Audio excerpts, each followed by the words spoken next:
Guys, আমি মল্লিকা আর মল্লিকার কিচেনে তোমাদের সকলকে স্বাগত। তো আজকে আমি একটা রেসিপি বানানো তোমাদের সাথে শেয়ার করতে চাই, যেটা হলো সাবুদানা দিয়ে একটা খুবই ভীষণ সুন্দর মজাদার আর ডেজার্ট রেসিপি। তো চলো দেখতে থাকো আর চটাপট দেখে নিতে থাকো কি কি উপকরণ লাগছে। তো চলো একবার দেখে নিই চটাপট করে কি কি উপকরণ লাগছে। তো এখানে দেখো আমি সাবুদানা নিয়ে নিয়েছি। তো এখানে 1.5 কাপের মতো সাবুদানা আমি আগের দিন রাত্রেবেলায় ভিজিয়ে রেখে দিয়েছিলাম। আর এটা বড় দানার সাবুদানা, অনেকে ছোটো দানারও করে, ছোটো দানাতেও হবে। তো এটা আমি বড় দানার সাবুদানা বানিয়েছি, সাবুদানা ভিজিয়ে রেখেছি। তো রাতের দিকে ভিজিয়ে রাখলে সকালে ভালো নরম হয়ে যায়। আর তোমরা যাদের ভিজানো থাকে না তারা আধ ঘন্টা আগে ভিজিয়ে রাখতে পারো গরম জল দিয়ে, সেটাও ভিজে যাবে। তো এখানে এবার এটাতে আমি 2 চামচের মতো এই চিনি গুঁড়ো মিশিয়ে দেবো। 2-3 চামচের মতো চিনি গুঁড়ো মেশাবো।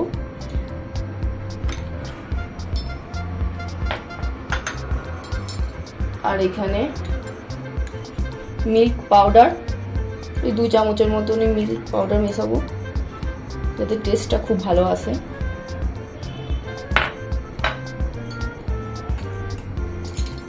এইগুলো ভালো করে আমি মিক্সড করে নেব।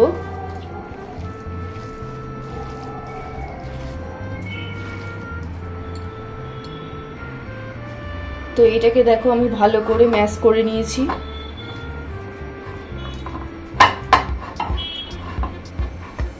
এবার আমি হাতে একটু তেল বা ঘি একটু হাতে বুলিয়ে নিতে হবে,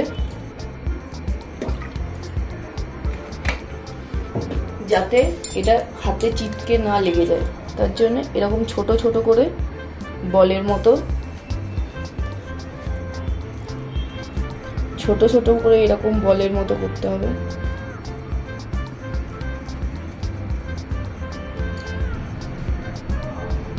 তো দেখো এরকম করে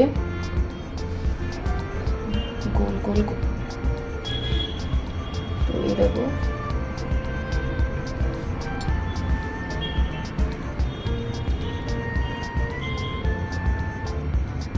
দেখো সাবুদানাগুলোকে রসগোল্লার মতো শেপ দিয়ে দিয়েছি।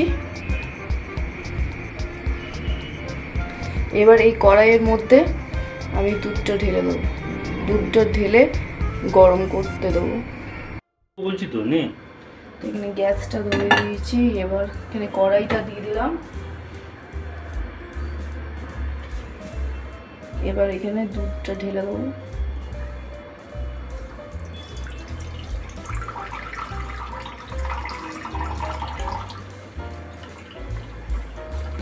এটা ফুল মিল্কের দুধ।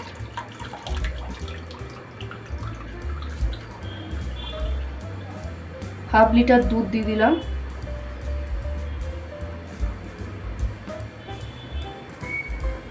দুধটা এবার ভালো করে গরম করতে দিয়েছি। গরম হয়ে আসুক, তারপরে এই ছানার রসগোল্লাগুলোকে ফেলে দেবো। তো এখানে এখন আমি 2 চামচের মতো চিনি দিয়ে দেবো। তোমরা যেমন মিষ্টি খাবে সেরকম অনুযায়ী চিনিটাকে অ্যাড করবে। আমি এখানে 2-3 চামচের মতো চিনি দিয়ে দিচ্ছি। আর এখানে গুঁড়ো দুধও দিয়ে দিচ্ছি 2 চামচ। এতে দুধটা খুব সুন্দর খেতে হবে। এটা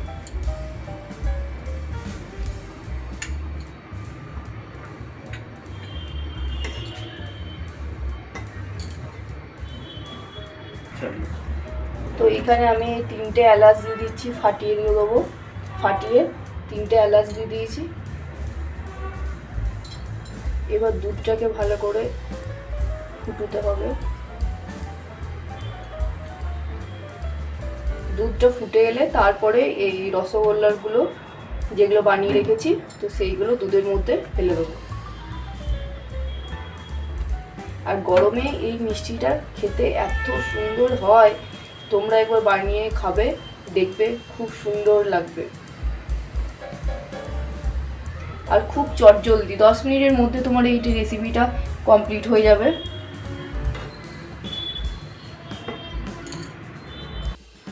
তো এবার দেখো এটা ফুটে এসেছে, আর এখানে এই যে রসগোল্লার মতো এগুলো ফেলে দিচ্ছি, সাবুদানা দিয়ে যে রসগোল্লা বানিয়েছিলাম সেগুলো দেখো একে একে ফেলে দিচ্ছি।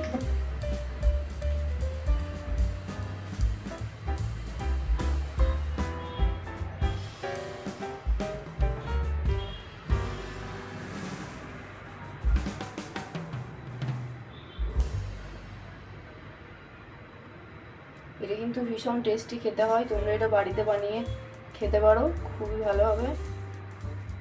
আর সামনেই তো নবরাত্রি আসছে, তোমরা তখন বানাতে পারো।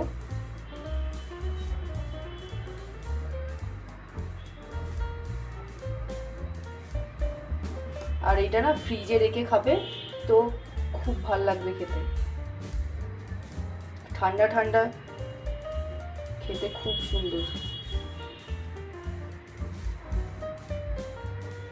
তো এইটাকে দিয়ে তোমার 10 মিনিটের মতো এটাকে একটু ফুটতে দিতে হবে, সাবুদানাগুলো যাতে একটু সিদ্ধ হয়ে যায়, তার জন্য। আর দুধটাও একটু মরে আসবে, তো এটাকে ভালো করে একটু 10 মিনিট ঢাকা দিয়ে রেখে দিতে হবে সিদ্ধ হওয়ার জন্য। তো দেখি চলো ঢাকনাটা খুলে কি অবস্থা। দেখো এখানে কত বড় বড় হয়ে গেছে, দেখো রসগোল্লার মতো দেখো কত বড় বড় হয়ে গেছে সাবুদানাগুলো।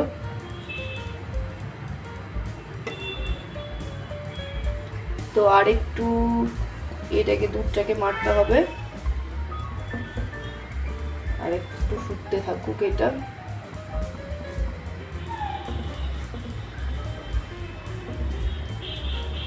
দেখছো কত বড় বড় হয়ে গেছে, দেখো।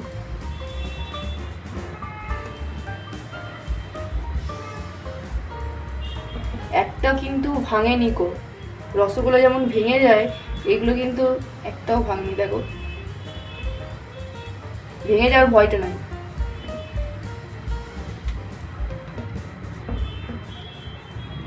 দেখো আমাদের রেডি হয়ে গেছে সাবুদানা দিয়ে তৈরি ডেজার্ট। দেখো দুধটাকে আর বেশি মারার দরকার নেই, কারণ এটা ঠান্ডা হয়ে গেলে আরও বসে যাবে, দুধটা আরও ইয়ে হয়ে যাবে। তো এরকমই দুধটাকে রেখে দিতে হবে। দেখো একটু ঘনও হয়ে এসেছে ভালোই, দেখো ভালো ঘন হয়ে এসেছে, এরকম পর্যায়ে রেখে দিতে হবে। বেশি মারলে তখন ঠান্ডা হয়ে গেলে দুধটা দেখা হবে। তো চলো তোমাদেরকে গার্নিশিং করে দেয়। তো আমাদের দেখো তৈরি হয়ে গেছে সাবুদানা দিয়ে ডেজার্ট। তো এখানে গার্নিশিংয়ের জন্য আমি দিয়ে দিচ্ছি দেখো কাজু বাদাম, এখানে আমন্ড বাদাম দিয়ে দেবো।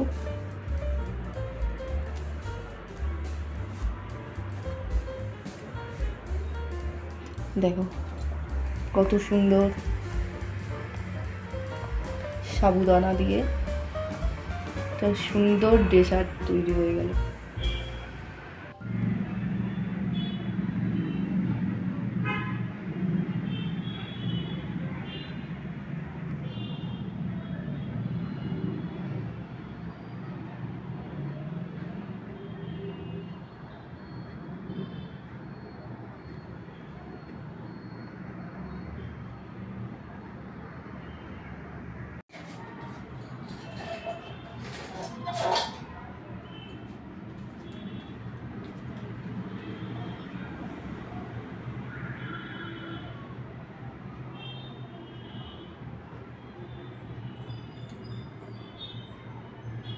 রেডি হয়ে গেছে, আর এবার তো টেস্ট করার পালা।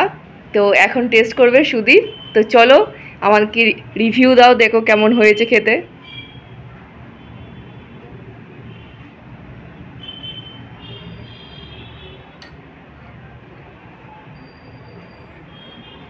গরম মনে হয় এখন। খুবই সুন্দর। সাবুদানা দিয়ে এত সুন্দর একটা রেসিপি হবে ভাবাই যায় না, দারুণ হয়েছে। আর এই গরমকালে ফ্রিজে রেখে আইসক্রিমের মতো আইসক্রিমের সাথে মিশিয়েও খাওয়া যাবে, এমনিতেও খাওয়া যাবে, খুব দারুণ হয়েছে। না, এটা ঠান্ডা ঠান্ডা একটু বেশি ভালো লাগবে না, এখন গরমকালে আর কি গরমটা ভালো লাগবে না, এটা ঠান্ডা ফ্রিজে রেখে খেলে এটা সুন্দর। সাথে যদি আইসক্রিম মিশিয়ে আরো ভালো লাগবে। দারুণ হয়েছে। এটার সাথে আইসক্রিম, এটার সাথে আইসক্রিম না এইটাই তো ফ্রিজে রেখে দিলে আইসক্রিমের মতো কাজ করে। আইসক্রিমের সাথে মিশিয়ে আরো ভালো লাগবে, যেমন গোলাপ জামুন আর আইসক্রিমের মিক্সে এটার সাথে গোলাপ জামুন মতনই আইসক্রিমের সাথে মিশিয়ে খাওয়া যেতে পারে। দারুণ হয়েছে।